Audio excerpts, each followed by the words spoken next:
நீ ஒரு தூணினிடத்திலே பிறந்தாயே, அதனால் அந்த தூணை உனக்கு தகப்பன் என்று சொல்லட்டுமா? தூண் உனக்கு தந்தையானால் நீயும் எனக்கு தந்தையாவாய்.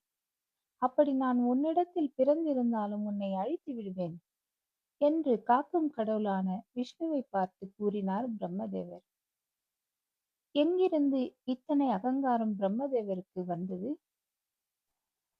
அகங்காரம் என்ன செய்யும்? அனைவரையும் துச்சமாக எண்ணத் தோன்றும். அதன் விளைவுகள் எத்தனை விபரீதமாக முடியும். பிரம்மதேவருக்கும் அகங்காரம் வந்தபோது என்ன நடந்தது? சகலமும் உண்டாக்கிய பிரம்மதேவருக்கு ஓர் எண்ணம் தோன்றியது. சிருஷ்டி தொடங்க வேண்டும் என்று நினைத்த போதே சப்த ரிஷிகள் தோன்றினார்கள். வலது கால் கட்டை விரலிலிருந்து தக்கன் பிறந்தான். முகத்திலிருந்து தர்ம தேவதை பிறந்தது. 14 லோகங்கள், மேகங்கள், சமுத்திரங்கள், மலைகள், எல்லா உயிர்களையும் நான் தானே படைத்தேன். சித்தர்கள், கணங்கள், தேவேந்திரர்கள், கந்தர்வர், கிம்புருடன், அட்டதிக்கு பாலர்கள், இவர்கள் எல்லாம் என்னால் தானே தோன்றினார்கள். நானே மூலகர்த்தா.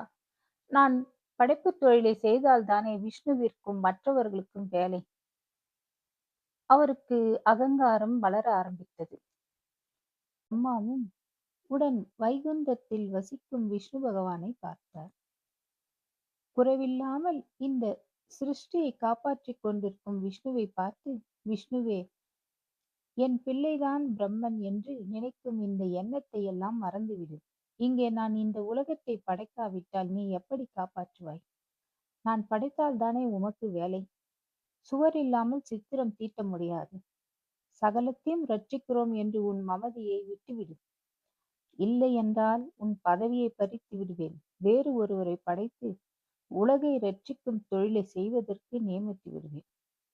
என் ஆணைக்கு கட்டுப்பட்ட தேவர்கள் வந்து உம்மை கொல்வதற்கு முன்னே ஓடி போய் திருப்பார் கடலிலே குதித்து ஒளிந்து கொள் என்றார். மேலும் மறந்து விட்டாயோ?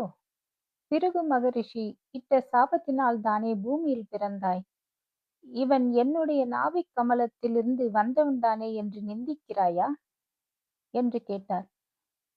காக்கும் கடவுள் விஷ்ணுவிற்கோ பிரம்மாவிற்கு எங்கிருந்து இந்த அகங்காரம் வந்தது என்று சிந்தித்தார்.